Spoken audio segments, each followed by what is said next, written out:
Well, hello and welcome to this third session in our Advent series. If you don't know who I am, I'm Amy and I'm the family's leader. And as we're so close to Christmas, I thought I'd wear my Christmas jumper, which says, "I wish it could be Christmas every day." And I think for some of us, we do wish it was Christmas every day, but for others, not so much because it is such a busy time. Now, for the last 2 weeks, you've been in Joe's office, so welcome to the Families Leaders office. And we're going to today be looking at sharing the joy of Jesus, sharing the joy of Christmas, and sharing the joy of the gospel. So I'm aware that some of you might not know me very well, so looking at my background, I've actually been doing families work now for the last 17 years, which I know seems like a lifetime, but for me it seems like yesterday that I started. So during that whole time, I have always felt strongly that I wanted to be an evangelist and to share the gospel with as many people as I possibly could. So with this in mind, I thought that we could do a very quick word study on what the gospel really means and what that means for the people who actually wrote it in the first place. Because I think sometimes it's the busyness of Christmas that we tend to forget the reason why Jesus came in the first place, why he was sent down as a baby to save us from our sins. And we tend to remember at Christmas the birth of Jesus and how wonderful that occasion was. But let's look at the gospel and what the word gospel truly means. I've recently had a baby myself, and I know what a joy babies are and how beautiful they are. And I know that Jesus must have been the most beautiful baby boy laid in that manger of straw. And when we look at words and when we think about words a lot and when we use them a lot, sometimes they can lose their power. So I wanted to really dive into the word gospel and rediscover what the word gospel really truly means. So the gospel can be translated into 3 different words. We have the Hebrew word basia, we have the noun bashora, and we have the Greek New Testament equivalent of that, which is evangelion. So all these words mean good news in different ways, or good announcement, but what are these kinds of news? So basia is like national news or a royal announcement. So for example, in 2 Samuel, when David hears from a messenger that they have been victorious in battle and he can continue to rule on the throne of Jerusalem, the whole of Israel is now saved and he can continue to rule over Israel. So that is basia. Then in 1 Kings, after David has died and his son Solomon then takes over the throne, the announcement that then is provided once he has been crowned the new king is Bisira. Then after Solomon, a bunch of bad stuff happens and a lot of corrupt kings and corrupt governments come to lead over the nations, which then leads to its own self-destruction. And this is why the prophet Isaiah announces that one day a Messiah will come and this will be good news, and he will rule over all, not just over Israel, but all nations. And when this Jesus of Nazareth then comes, he then continues Isaiah's words, bringing the good news, and he announces the evangelion of God's kingdom. So Jesus said that God was restoring balance. He was restoring this new kingdom, this kingdom that he is ruling over all, and all of the corrupt and chaos of before was going to be destroyed and replaced with this amazing fulfillment of God's glory.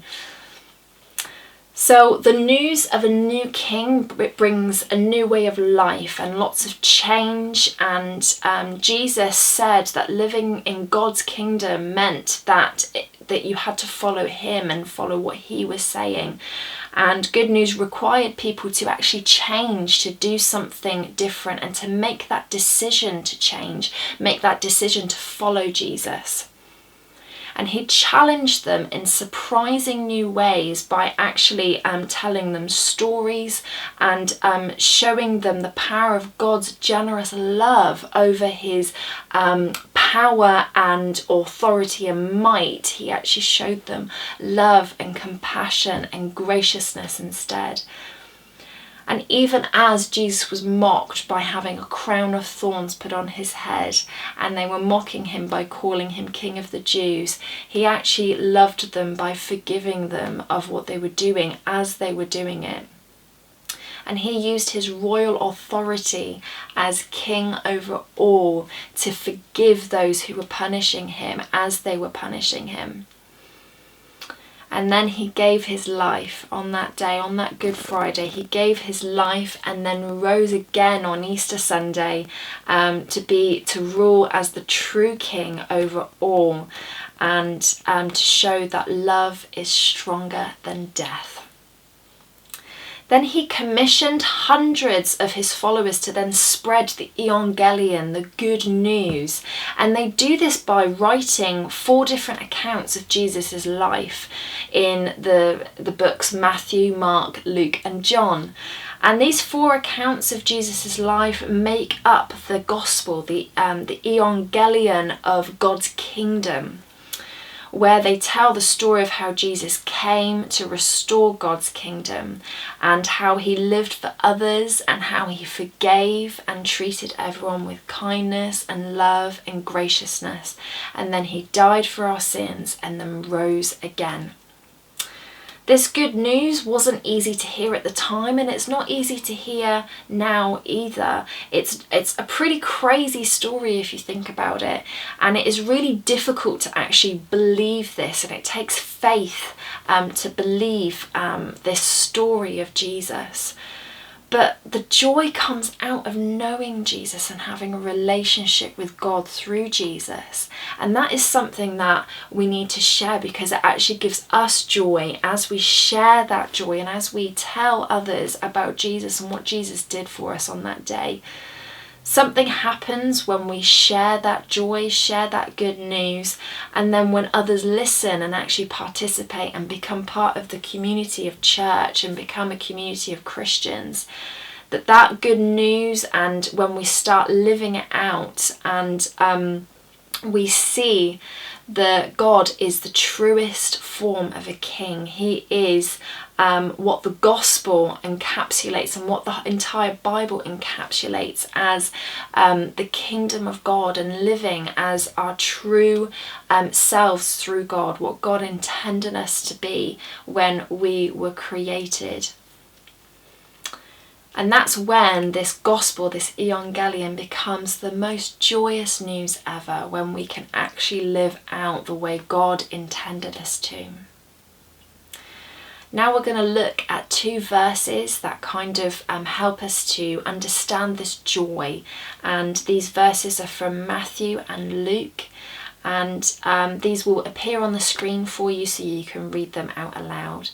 And now is the time that we're going to kind of look at these and discuss these in more detail. And there's going to be a couple of questions as well that are going to appear on the screen, that you take 15 minutes just to have a look at those questions and discuss them in your small groups, and come up with some ideas and some discussion over these verses and these questions.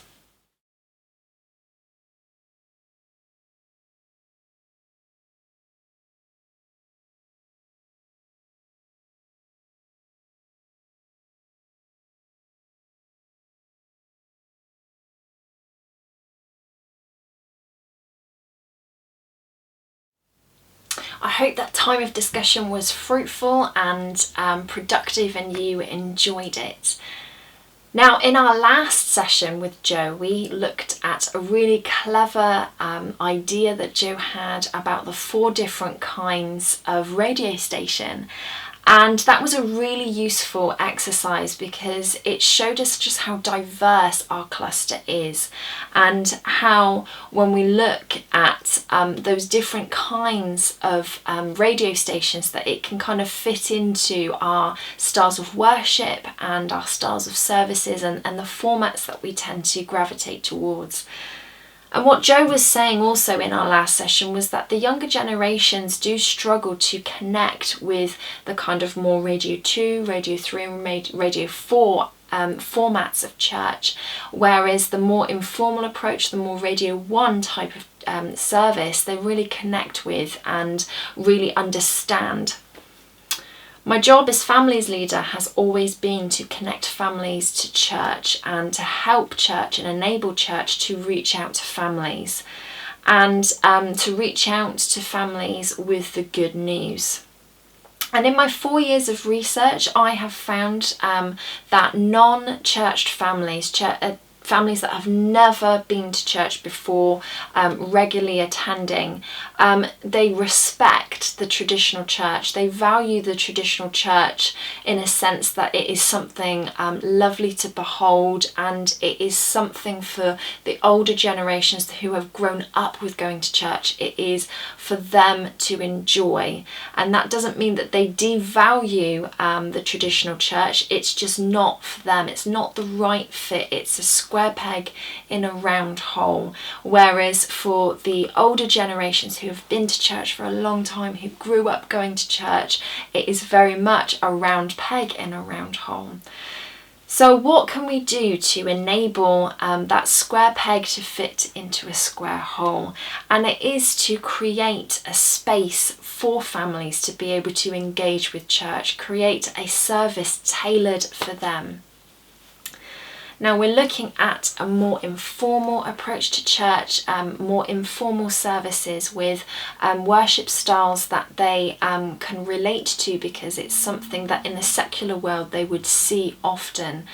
Now, liturgy and formal hymns are not something that younger generations can connect with, and it doesn't mean that they are bad and not good. It just means that it's something that the younger generations have not seen before and not experienced before, therefore they don't quite connect with them.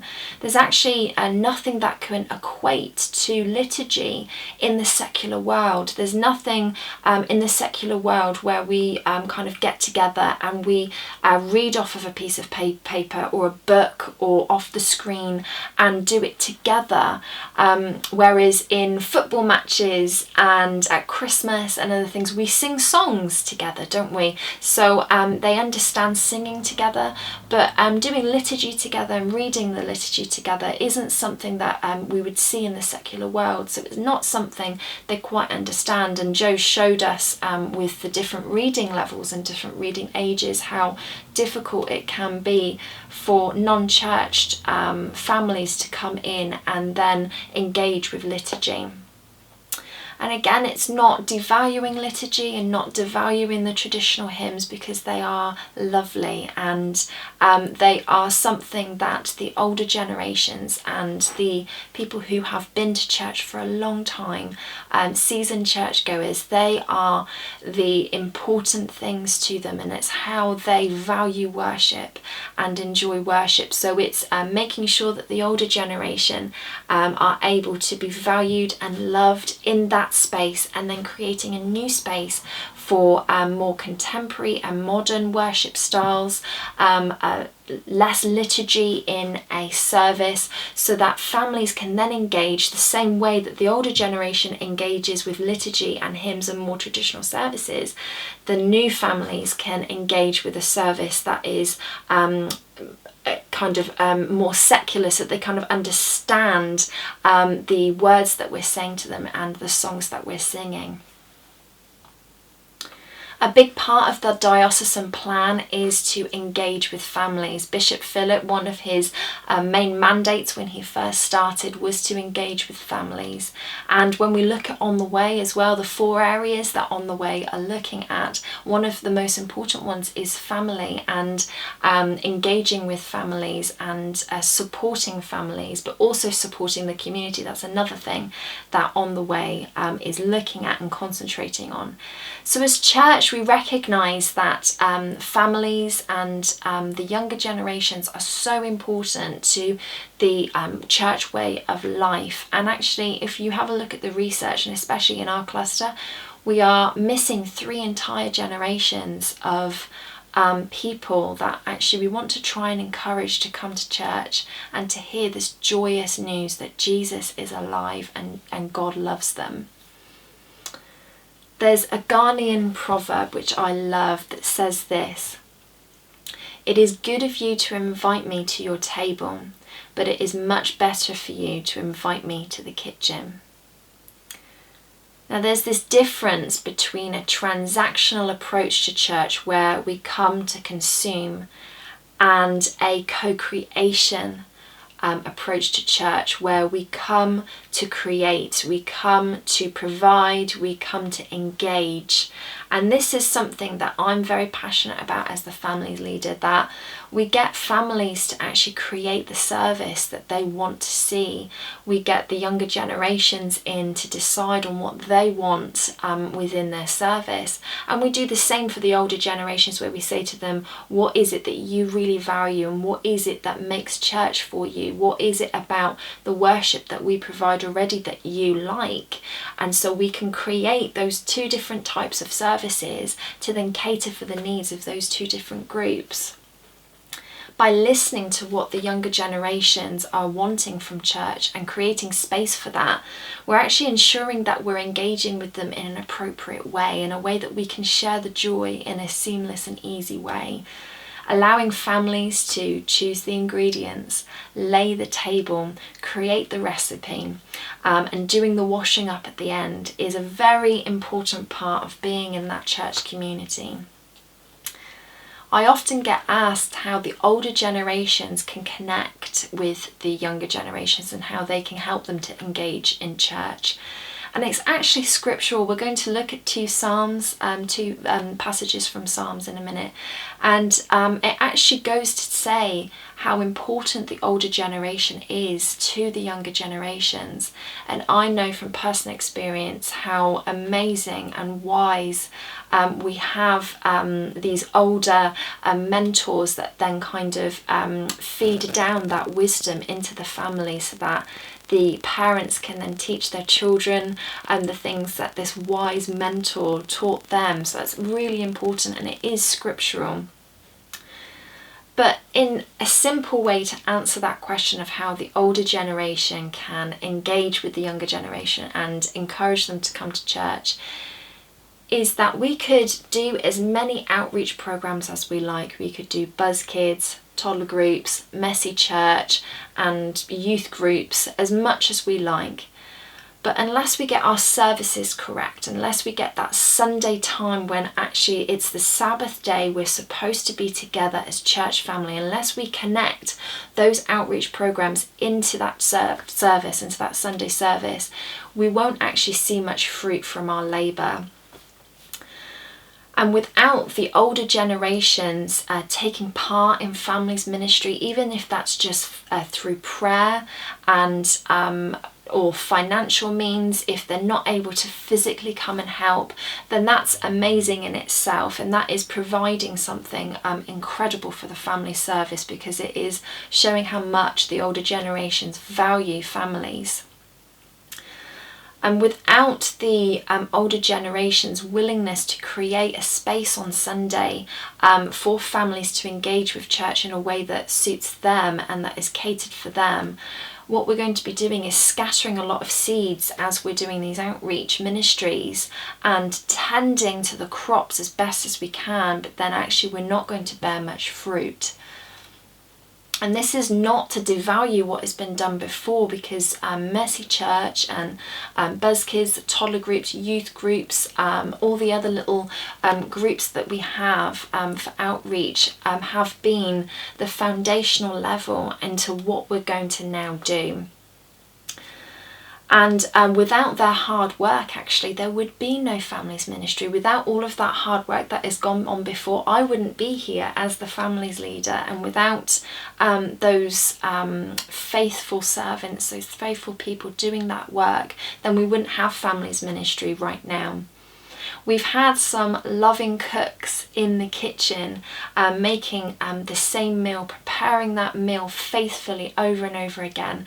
But now we may need a change in recipe, or in fact what we're hoping to do is expand the menu. So continue with a recipe for traditional churchgoers, and create a new recipe for those who want an informal approach to church.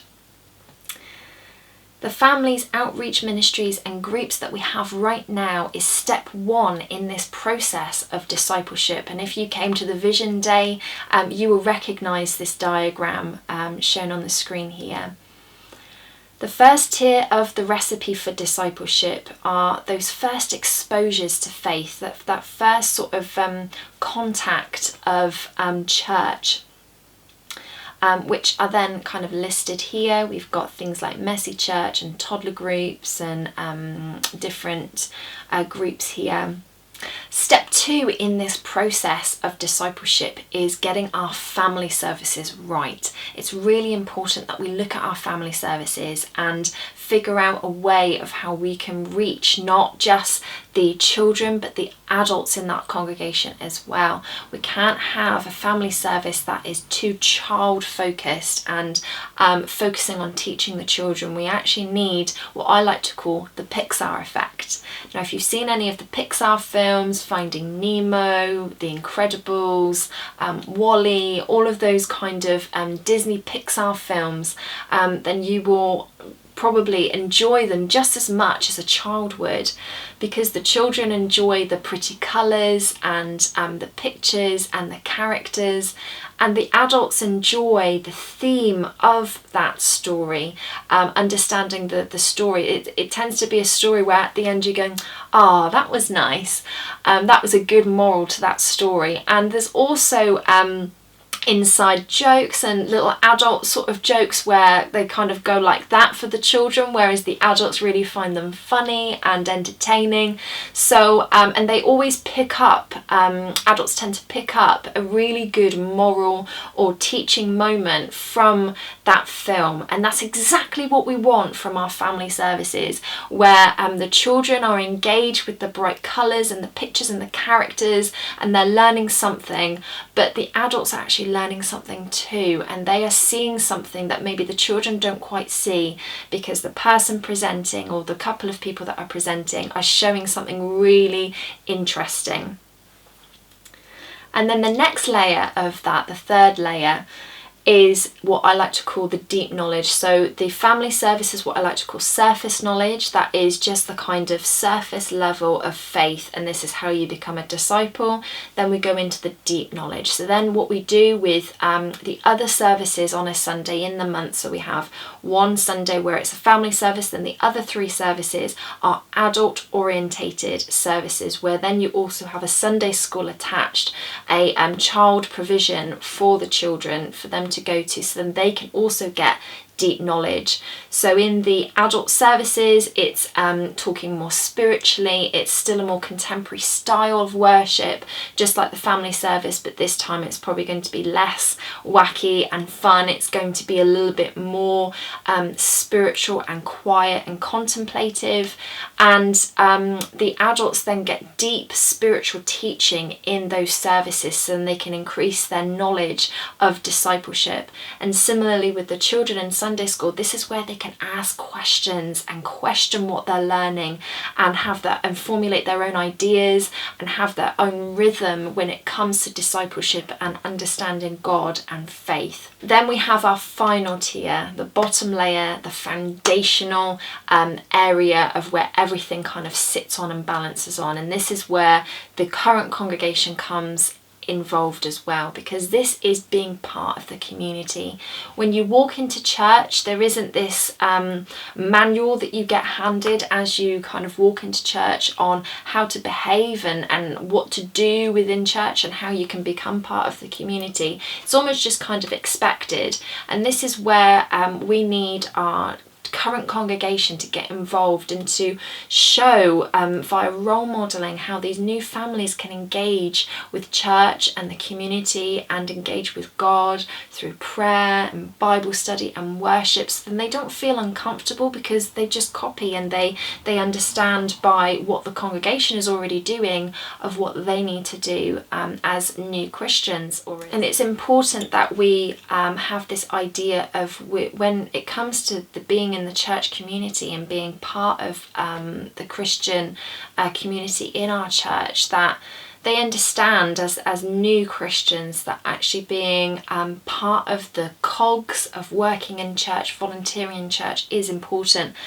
But they need that foundational faith and that growth in faith before they start. So I suggest personally that you need to be in church for at least 6 months to a year before you volunteer for something, just so that you have that foundational faith in what you're doing. Overall, this recipe for discipleship can work in many of our churches and can be tweaked to fit the needs of that specific community. It isn't a one-size-fits-all kind of diagram, but it's a general plan on how we can help churches engage with families and have families as part of their congregation. In the preparation for Jesus' birth, there were two wise older people who focused so much on the younger generation that they ended up having a baby later on in life, and that is Elizabeth and Zechariah. And they prayed so much for the next generation that God gifted them with John the Baptist, who was one of the most amazing evangelists of his time. And he was then blessed in turn by being able to baptize the Messiah, the King of all, which must have been an immense honour for him. So imagine the young person that you could mentor, imagine the young person that you could pray for, imagine the young family that you could then welcome into church and be that wise role model, that wise mentor for them to feed into their Christian walk. I know my mentors through the years hoped that maybe I would continue attending church and continue to be a great disciple, and I went one step further than that. Because of their teaching, I became an evangelist. I decided I wanted to be just like them and share the good news, share the joy with my community and with families. And that is something that I know, because I've spoken to them, that they are immensely proud of, that they have been part of that journey.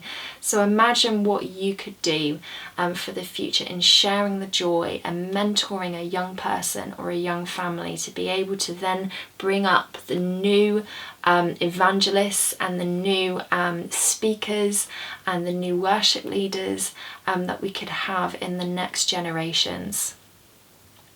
And that's exactly what these next two verses from Psalms is all about. It's all about the older generation feeding into the younger generation so that they then can feed into the next generation and the next generation.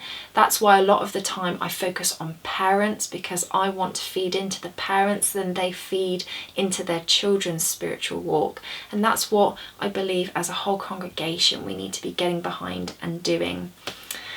So now we're going to read those passages that I've been talking about, and I just want you to have 2 minutes to yourself quietly. The leader's going to lead this, where we just reflect after we've read these two passages on what this exactly means for you and what maybe God is speaking to you right now, that maybe you can look into how you can feed into a young person's life and their discipleship walk, or a young family's discipleship walk. So just spend 2 minutes now reflecting after you've read these passages, and then there's going to be some questions that are going to pop up on the screen, and your leader will help you through those to discuss those, and take about 10-15 minutes to discuss those questions in your small groups.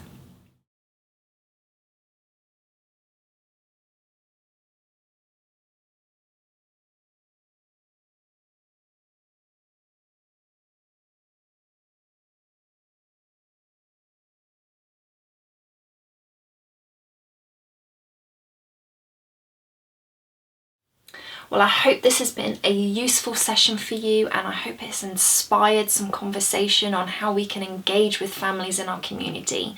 And I hope it's kind of given you some inspiration, and I hope God has been whispering to you throughout this session on how you can engage with families and the families ministry, how you can pray deeper into that ministry, and maybe commit a little bit more to that ministry to ensure that we are engaging with families in our community. If you have any questions about how we can engage with the younger generations and young families, do please get in contact with me. My details will be on the screen now, and I can help you unpack some more of this information, or if there's anything that you're not sure of, we can talk about that too. Now we're going to finish our session with the on the way prayer, just like Joe has for the last 2 sessions. So the on the way prayer is going to pop up on the screen after I've finished saying goodbye, and your leader is going to lead in doing that prayer. So I hope this was an enjoyable session for you, and Merry Christmas and Happy New Year, and God bless. See you later.